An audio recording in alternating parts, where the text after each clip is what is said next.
मुख्यमंत्री पुष्कर सिंह धामी पहुंचे चंपावत श्री रीठा साहिब गुरुद्वारा में जोड़ मेले का किया शुभारंभ। कहा, सरकार कर रही श्रद्धालुओं की बेहतर सुविधा देने का प्रयास।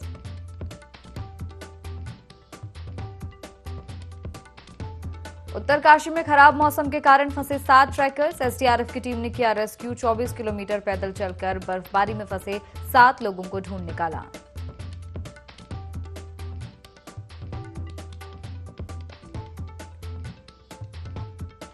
सिरफिरे युवक ने किया मंत्री गणेश जोशी को पकड़ने का प्रयास। लोगों ने युवक को पकड़कर जमकर पीटा। पिटाई का वीडियो सोशल मीडिया पर हो रहा वायरल।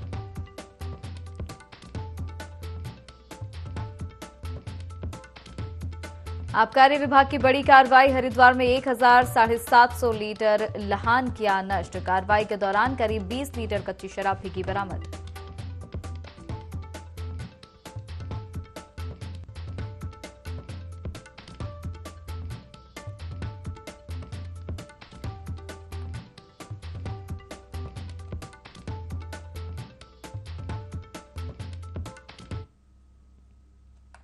नमस्कार, IND 24 देख रहे हैं आप। मैं हूं आपके साथ हर्षिता सिंह और बहुत स्वागत है आपका बुलेटिन देवभूमि लाइव में। तो मोदी सरकार के 9 वर्ष पूरे होने के बाद देहरादून के बन्नू स्कूल में डिजिटल प्रदर्शनी लगाई गई है, जिसमें उत्तराखंड में किस तरह से विकास कार्य हुए हैं उसे दर्शाया गया है, जिसका जायजा लिया IND 24 के संवाददाता विनय सूद ने। मोदी सरकार के 9 वर्ष पूरे होने के बाद उत्तराखंड की राजधानी देहरादून के बन्नू स्कूल में यहाँ पर एक प्रदर्शनी का आयोजन किया गया है, जिसमें कि उत्तराखंड में किस तरीके से जो है विकास कार्य हुए हैं उसको लेकर भी यहाँ पर जो है दर्शाया गया है। साथ ही साथ आप यहाँ पर देख सकते हैं कि जो प्रदर्शनी है वो किस किस तरीके से जो है यहाँ पर दिखाई दे रही है। प्रदेश के मुख्यमंत्री जो पुष्कर सिंह धामी हैं उनका भी यहाँ पर चित्र आप देख सकते हैं डिजिटल के माध्यम से कितना सुंदर यहाँ पर दिखाई दे रहा है। साथ ही साथ यहाँ पर आप देख सकते हैं कि स्वच्छता की ओर जो है किस तरीके से काम यहाँ पर किया जा रहा है, या फिर यहाँ पर जो वंदे भारत ट्रेन अभी देहरादून से दिल्ली के लिए जो यहाँ पर लगाई गई थी उसको लेकर भी जो है यहाँ पर एक डिजिटल के माध्यम से दिखाया गया है। साथ ही साथ आपको बता दें कि यहाँ पर जो अभी ये प्रदर्शनी है वो लगभग 5 दिन की जो समय सीमा है वो यहाँ पर रखी गई है। इसके अलावा कई विभागों के जो स्टॉल भी यहाँ पर लगाए गए हैं। आपको बता दें कि यहाँ पर लगभग 35 स्टॉल हैं जो कि यहाँ पर लगाए गए हैं विभागों द्वारा, जिससे कि जो यहाँ पर लोग आएंगे उनको यहाँ पर जानकारी मिल सके कि किस तरीके से जो है विकास कार्यों में को लेकर यहाँ पर काम किया गया है।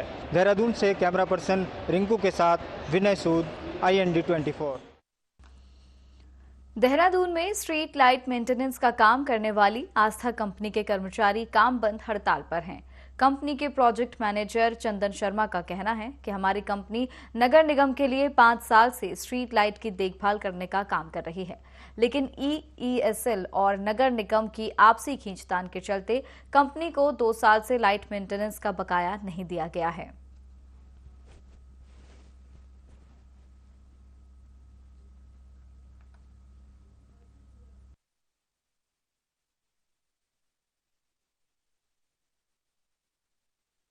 पिछले 5 साल से नगर निगम और EESL कंपनी के साथ संबंधित होकर स्ट्रीट लाइट मेंटेनेंस का देखभाल और सही करने का काम करती है। फिलहाल जो हम धरने पे बैठे हैं उसका कारण सर ये है कि पहले 1 साल से हमारी कंपनी को कोई पेमेंट नहीं हुआ EESL के द्वारा। तो उसमें हमारा डिमांड ये है कि हमारी कंपनी को पैसे जारी किए जाएं, इससे हम अपने कर्मचारियों को सैलरी।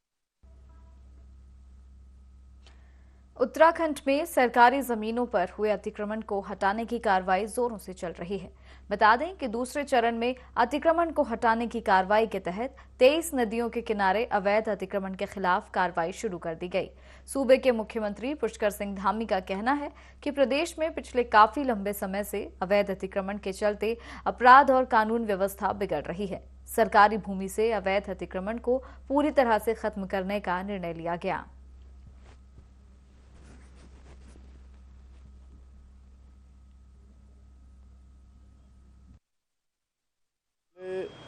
जो सालों में लगातार ये वन भूमि है सरकारी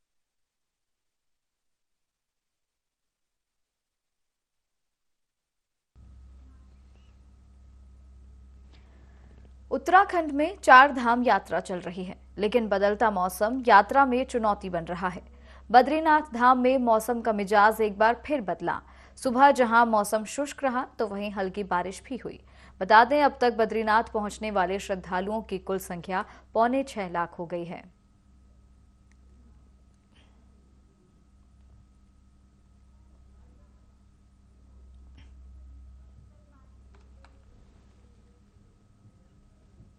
पूर्व सांसद प्रदीप टमटा अपने चंपावत दौरे के दौरान लोहाघाट पहुंचे, जहां उन्होंने विधानसभा क्षेत्र के बाराकोट में कांग्रेस कार्यकर्ताओं के साथ बैठक की और 2024 लोकसभा चुनाव के लिए जुटने का आह्वान किया। इस दौरान उन्होंने केंद्र सरकार को विभाजनकारी और नफरत भरी सरकार बताया और कहा कि सीएम पुष्कर सिंह धामी ने चंपावत में सिर्फ झूठी घोषणाएं की हैं। प्रदेश में लाखों युवा बेरोजगार घरों में बैठे हुए हैं, महंगाई चरम पर है, भर्तियों में लगातार घोटाले हुए हैं। वहीं लोकसभा चुनाव में सभी सीटें जीतने का दावा किया। साथ ही राहुल गांधी के नेतृत्व में केंद्र में सरकार बनने का भी दावा किया।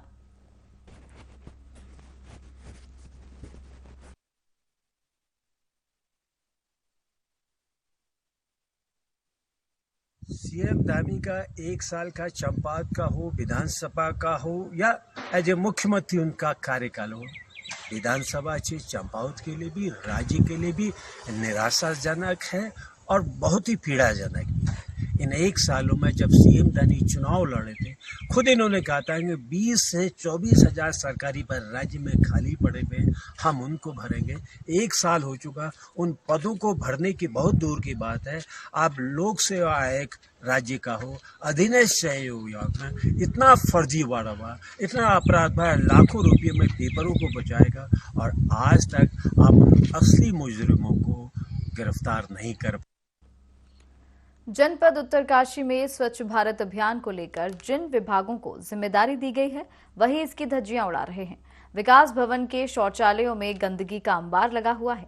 पिछले कई महीनों से यहां पर पानी की सप्लाई भी बंद है, जिस कारण यहां के कर्मचारियों और यहां कार्य से आने वाले लोगों को भारी समस्याओं का सामना करना पड़ रहा है। सीडीओ का कहना है कि सभी विभागों को सफाई रखने के लिए निर्देश दिए गए हैं और 1-2 दिन में यहां के शौचालयों की सफाई सहित पानी की आपूर्ति हो जाएगी। वहीं समाज कल्याण अधिकारी का कहना है कि विकास भवन में शौचालयों की सफाई के लिए परमानेंट कर्मचारियों की व्यवस्था न होने के कारण ये असुविधा हो रही है।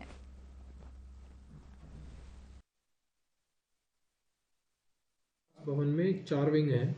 इन 4 विंग में अलग अलग कार्यालय स्थित हैं और इन 4 विंग में जो शौचालय हैं, जो सार्वजनिक शौचालय हैं, कार्मिकों के लिए या बाहर जो लोग आगंतुक हैं उनके लिए, उनकी जिम्मेदारी अलग अलग विभागों को दी गई है विंग वाइज। और इस संबंध में विगत कुछ दिनों से शिकायतें प्राप्त हो रही थी कि इन शौचालयों की सफाई समय से नहीं हो पा रही है, जिसके कारण वहाँ काफ़ी अव्यवस्था हुई है। इसके क्रम में सभी विभागों की बैठक 2 दिन पूर्व मेरे द्वारा की गई थी और उनकी जिम्मेदारी निर्धारित की गई है और उनसे यह भी कहा गया कि यदि संबंध में को कुछ और राशि या किसी मरम्मत या किसी अन्य मद में कोई धन की आवश्यकता है तो वो भी इनको अलॉट कर दिया जाएगा, परंतु वो अपने अपने शौचालयों की सफाई निर्धारित रोस्टर रखते हुए कराना सुनिश्चित करें, साथ ही पानी इत्यादि की व्यवस्था भी सुनिश्चित करें। देखिए, इसमें हम लोग जो हमारी सफाई कर्मी हैं, जो हमारे कक्ष वगैरह की सफाई करती हैं, यहाँ पे वो शौचालय भी आके हफ्ते में 3 से 4 दिन सफाई करती हैं, लेकिन कुछ दिनों से पिछले पानी नहीं आ रहा है। जो मोटर है यहाँ पे पीछे लगी वो ख़राब चल रही है, जिस कारण से सफाई अच्छे से नहीं हो पा रही है। हमने उनसे आज भी बातचीत की है और इसके लिए हम एक वैकल्पिक व्यवस्था की तैयारी कर रहे हैं, ताकि अगर पानी नहीं भी आए तो बाहर किसी स्रोत से हम पानी अंदर लाके उसे एक एकत्रित किसी ड्रम में रखकर उसे सफाई हम करा सकें। गांव से लोग प्रतिनिधि आते हैं, जनता आती है। यहाँ स्वयं जो है समस्या इस बात की है कि यहाँ पानी की न होने के कारण कई बार हम हिंदुस्तान में चले गए हैं और अब पानी जो है आज से शुरू हो गया है और हम आपको पूर्ण विश्वास देते हैं कि हम कल से पूरे बाथरूम की सफाइयाँ हो जाएगी। जनपद उत्तरकाशी का विकास भवन, जहाँ पे की जो स्वच्छता के जो है बजट तैयार किए जाते हैं, लेकिन स्वच्छता की सबसे बड़ी धज्जियां यहीं पे उड़ाई जा रही है, क्योंकि यहाँ के जो शौचालय है वो बहुत दिनों से गंदे पड़े हुए हैं। साथ में ही आप मेरे पीछे देख सकते हैं कि यह विकास भवन का मुख्य गेट है, जिसके सामने जो है कूड़े का ढेर लगा हुआ है। अब देखते हैं कि अधिकारी कर्मचारी इस खबर का संज्ञान कब तक लेते हैं। दीपक नोटल, ND24 उत्तरकाशी। मुख्यमंत्री पुष्कर सिंह धामी चंपावत जनपद के सुप्रसिद्ध तीर्थ स्थल रीठा साहिब गुरुद्वारा पहुंचे, जहां स्थानीय लोगों और गुरुद्वारा प्रबंधक समिति के सदस्यों ने उनका जोरदार स्वागत किया। मुख्यमंत्री धामी ने गुरुद्वारा श्री रीठा साहिब में वार्षिक जोड़ मेले का शुभारंभ पूरे विधि विधान के साथ किया। इस अवसर पर मुख्यमंत्री ने सभी प्रदेशवासियों को जोड़ मेला की शुभकामनाएं दी।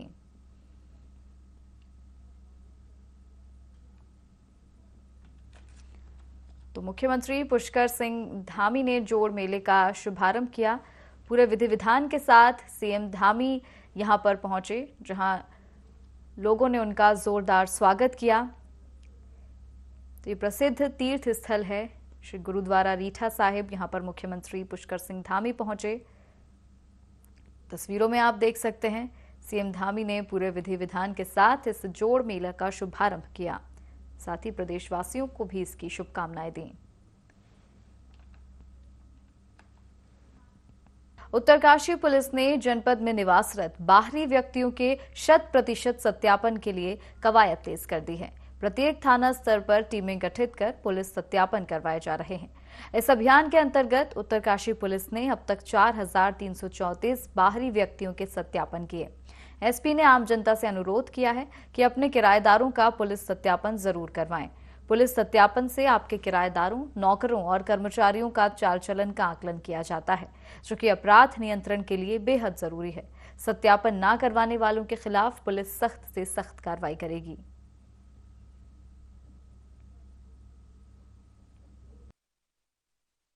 महीने की आंकड़ों की बात करें तो हमने दूर दराज के क्षेत्रों में और नगरीय और ग्रामीण क्षेत्रों में रह रहे किराएदार, रेडी ढेड़ी वाले, फल सब्जी बेचने वाले, मजदूर, इन सभी का सत्यापन किया है और सातों थानों में कुल मिला के 4,334 लोगों का सत्यापन जो है हमने पिछले 2 महीनों में किया है। और जो हमारी जो कार्रवाई है वो सत्यापन कार्रवाई मिशन मोड पे जो है एक अभियान के तहत जो अगले 15 दिन और तेज हम लोग चला रहे हैं इस कार्रवाई को। जो अभी 2 महीने की जो कार्रवाई की है उसमें हमने चालानी कार्रवाई करते हुए 81 पुलिस एक्ट में 216 लोगों के खिलाफ चालान किया है और 83 पुलिस एक्ट में 115 लोगों के खिलाफ चालान करके 12 लाख रुपए संयोजन शुल्क वसूला गया है इस पूरे सत्यापन की कार्रवाई में। तो जो मैं सभी लोगों से अनुरोध करना चाहूँगा कि जो भी बाहरी व्यक्ति को आप किराएदार रखते हैं तो उसका सत्यापन जरूर करें। मुख्यमंत्री पुष्कर सिंह धामी की सुरक्षा में तैनात सुरक्षाकर्मी प्रमोद रावत ने सीएम आवास में खुद को गोली मारकर आत्महत्या कर ली। एडीजी अभिनव कुमार ने बताया कि मौत के कारणों का पता पीएम रिपोर्ट और फोरेंसिक जांच के बाद ही लग पाएगा। उन्होंने एक्सीडेंटल डेथ की आशंका भी जताई। बता दें कि प्रमोद 2016 से सीएम सुरक्षा में तैनात था।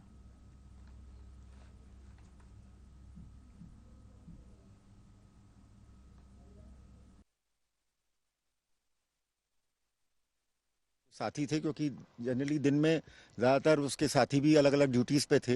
तो अभी उनसे भी पता कर रहे हैं कि मेरे ख्याल से क्योंकि शायद बहुत इसका कोई हल्ला नहीं मचा था, ये सिंगल शॉट था, तो जैसा कि देखने से लग रहा है। और मांगा भी 16 तारीख से ही छुट्टी इसने, ठीक है। उनके घर में इस महीने के आखिरी में भागवत जागरण का कार्यक्रम था, ये है। कल इसका परिवार अपना भेजा है। कई दिनों के सन्नाटे के बाद नीति घाटी का संपर्क मुख्य धारा से जुड़ेगा। नीति बॉर्डर और मलारी को जोड़ने वाला सामरिक महत्ता का वैली ब्रिज बीआरओ द्वारा तैयार किया गया। बीआरओ के उच्च अधिकारी लेफ्टिनेंट भूषण के मार्गदर्शन में ये तैयार हुआ है। कई दिनों के सन्नाटे के बाद नीति घाटी में चहल पहल फिर से लौटेगी। वाहनों की आवाजाही फिर शुरू होगी।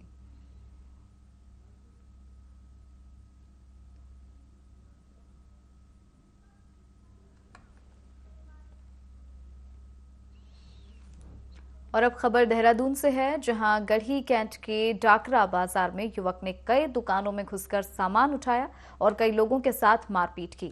वहीं दुकान पर बैठे दुकानदारों पर वार कर दिया। इस दौरान कैबिनेट मंत्री गणेश जोशी वहां से गुजर रहे थे। सिरफिरे ने उन्हें भी पकड़ने का प्रयास किया। भीड़ ने मंत्री के सामने ही युवक की खूब धुनाई कर दी। सिरफिरे की पिटाई का वीडियो सोशल मीडिया पर खूब वायरल हो रहा है। वहीं कैंट कोतवाली के इंस्पेक्टर संपूर्णानंद कैरोला ने बताया कि युवक को हिरासत में लेकर पूछताछ की जा रही है।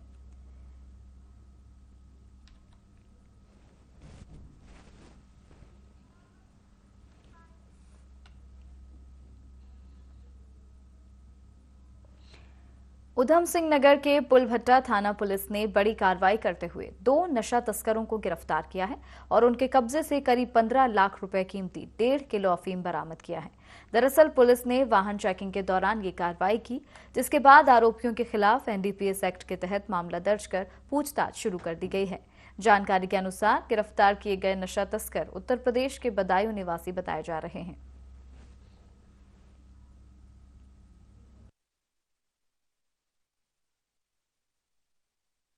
थाना पुलभट्टा क्षेत्र में हमने 2 जो अभियुक्त हैं इनको 1 किलो 505 ग्राम मतलब लगभग 1.5 किलो अफीम के साथ हमने गिरफ्तार किया है। अंतर्राष्ट्रीय मार्केट में इसकी कीमत जो है 15 लाख रुपए के करीब है। अफीम जो है बहुत ही खतरनाक होता है, इससे आगे भी मतलब हेरोइन और स्मैक जैसे इसमें प्रोसेस करने में ये बहुत ही कारगर होता है। इसलिए ये एक बहुत बड़ी उपलब्धि है कि काफ़ी सारे युवक नशे की चपेट में आने से इससे बच सकते हैं। आबकारी विभाग की कार्रवाई लगातार जारी है, जिसमें 1750 लीटर लहान नष्ट किया गया है। 20 लीटर कच्ची शराब मौके पर बरामद की गई। साथ ही शराब की दुकानों पर ओवर रेटिंग पर भी बड़ी कार्रवाई की जा रही है।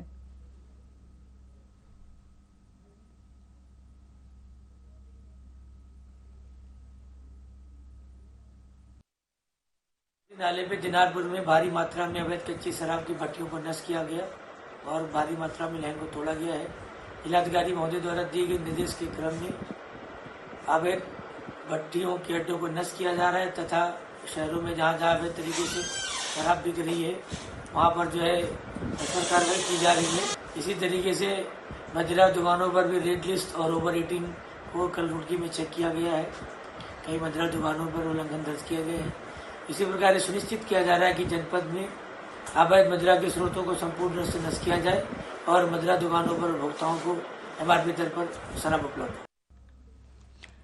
पुरोला में नाबालिग लड़की के अपहरण के मामले को लेकर उत्तरकाशी के व्यापारियों ने हनुमान चौक से कलेक्टर कार्यालय तक जन आक्रोश रैली निकाली। पुरोला के बाद उत्तरकाशी में व्यापारियों ने बाजार बंद किया।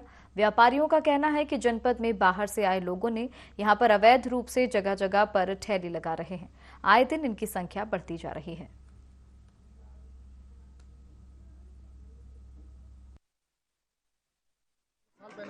वो नहीं रह गया। कदम कदम पे मांस की दुकानें और ये कबाड़ियों की दुकानें कितना गलत काम कर रहे हैं। ये ड्रग्स का नशा वगैरह ये सब ट्रेड कर रहे हैं। तो हमने डीएम साहब को भी ये ज्ञापन दिया था कि ये इसमें 18 मांस की दुकानों के जो अवैध मांस की दुकानें चल रही, इसके लिए सितंबर का लेटर जारी हो रखा। लेकिन ये लेटर अभी सितंबर का जारी हो रखा, लेकिन इनके ऊपर कोई कार्रवाई नहीं हो रही। मतलब अतिक्रमण इतना कर रखा। बैंक वाली रोड देखो, SBI रोड में पूरी सब्जियां उन्होंने जमीन पे बिछा रखी। पूरी सब्जियां आने जाने के लिए बिल्कुल जगह नहीं हो रही। जब उनसे पूछा जाए कि आप कौन हो, आधार कार्ड दिखाओ, तो बिल्कुल हमसे लड़ने के लिए तैयार हो गए। आज हम शासन प्रशासन को बिल्कुल ये पत्रों के माध्यम से भी बिल्कुल अवगत करा रहे हैं। पुरोला में हमारे एक नाबालिग बहन को जिहादी मानसिकता विशेष धर्म के लोगों द्वारा भगाने का कार्य किया गया। उसके तुरंत ही बाद ये ऐसे ही केस जिसमें एक नाबालिग हिंदू लड़की थी उसको भी भगाने का कार्य किया गया है। और ऐसे ही आप ये देखते हैं यही जिहादी मानसिकता है जिसमें दिल्ली का जो बर्बर साक्षी हत्याकांड था वो भी आपके सामने आई। और ये मानसिकता आप ये देखिए कि जिस तरह से यहाँ के पहाड़ों की डेमोग्राफी बड़ी तेजी से चेंज हो रही है। इसीलिए हमारा प्रशासन से ये अनुरोध है कि इससे पहले कि यहाँ कोई बहुत बड़ी घटना हो जाए और पहाड़ के जो शांत लोग हैं उनको कोई ऐसी आंदोलन होकर के कहीं कोई गलत कदम न उठा ले। हमारे प्रशासन से अनुरोध है कि ऐसे जिहादी मानसिकता लोगों का चिन्हीकरण किया जाए और उनको यहाँ से शीघ्र बाहर किया जाए। सब अपना ढेर बहरावा पहले तक हमारे तक शामिल हुआ आज न बोले शामिल तो धीरे धीरे सारा मन की टूटने वाला भाई। जब भीड़ जब मन की वाला मार तकड़ा तमुड़ भी हिम्मत मिला ले। हम है के समाज हमारा तुम ही सब कुछ तुम ही भाई बैरमान की वाण भगावा गोपुर न फिरने दियावा चोरी करने लग गया चकारी करने लग गया है तुम्हारी जमीन पर कब्जा करने लग गया तुम्हारी लाड़ी रोने लग गया कि हमारा काम ही ना कान और काम सब बैरवान रोजगार सब पकड़े तू न खत्म सरकार तोड़ देने लगी। पहली हम ना पूछने लगी हम पहली सीधा थे अब सीधा ही हमारा टिफिन पुटला और 10 लेकर घा करे ले। अब छोड़ जाओ भाई, अब सड़क पर आवा और सरकार ते मिला तो अपना आक्रोश दिखावा। उत्तराखंड डिप्लोमा इंजीनियर हड़ताल की राह पर है।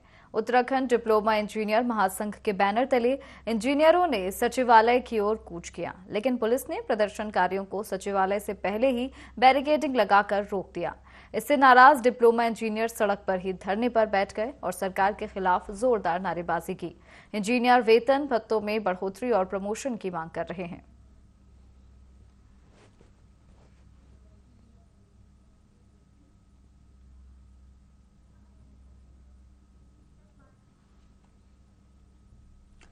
मौसम विभाग ने एक बार फिर पहाड़ी जिलों में बारिश और उच्च हिमालय क्षेत्रों में बर्फबारी का अलर्ट जारी किया है, जो जोशीमठ क्षेत्र में सटीक साबित हो रहा है।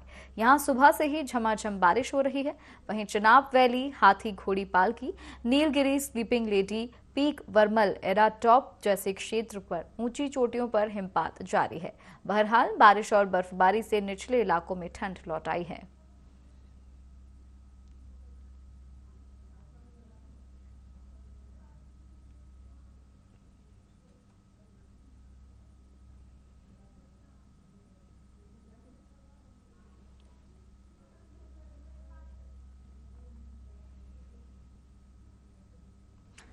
पिथौरागढ़ में बड़े स्तर पर सत्यापन अभियान चलाया जा रहा है, जिसके तहत बाहर से आए लोगों का वेरिफिकेशन किया जा रहा है।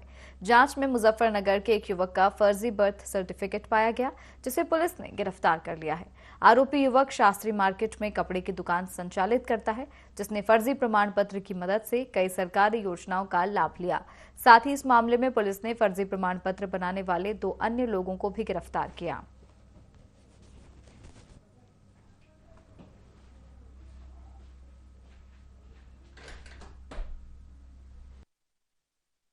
जनपद में जो बृहद स्तर पे सत्यापन अभियान चल रहा है, जिसमें जो भी बाहरी व्यक्ति आए हुए हैं उनका हम लोग वेरिफिकेशन करवा रहे हैं। इसी वेरिफिकेशन की एक्सरसाइज के दौरान एक व्यक्ति है मुजफ्फरनगर का रहने वाला, जो यहाँ पर शास्त्री नगर मार्केट में कपड़े की दुकान चलाता था। उसके पास एक सर्टिफिकेट हमें मिला, जिस सर्टिफिकेट को प्राइमा फेसी जो था वो जो था अवैध सर्टिफिकेट लग रहा था, जिसकी हम लोगों ने वेरिफिकेशन करवाई, जांच करवाई। तो जांच के उपरांत ये पता चला कि ये जो सर्टिफिकेट है ये फर्जी है। और फिर हम लोगों ने उसमें 420 और 467 IPC की धाराओं में मुकदमा पंजीकृत किया। और जांच के दौरान हमारे पास 2 अन्य लोगों के बारे में पता चला कि ये लोग यहाँ पे जो बाहरी व्यक्ति आ रहे हैं उनके फर्जी सर्टिफिकेट बना रहे हैं, और इस प्रकार के सर्टिफिकेट बना के जो लोकल वेलफेयर स्कीम्स हैं उनका फायदा ये लोग उठाने का उनको मदद कर रहे हैं। आज हमारे द्वारा कार्रवाई करते हुए इन तीनों अभियुक्तों को जो है गिरफ्तार किया गया है, और गिरफ्तार करने के उपरांत आज माननीय न्यायालय में पेश किया जा रहा है। और इसी के साथ इस बुलेटिन में फिलहाल इतना ही। आप देखते रहिए IND 24। नमस्कार।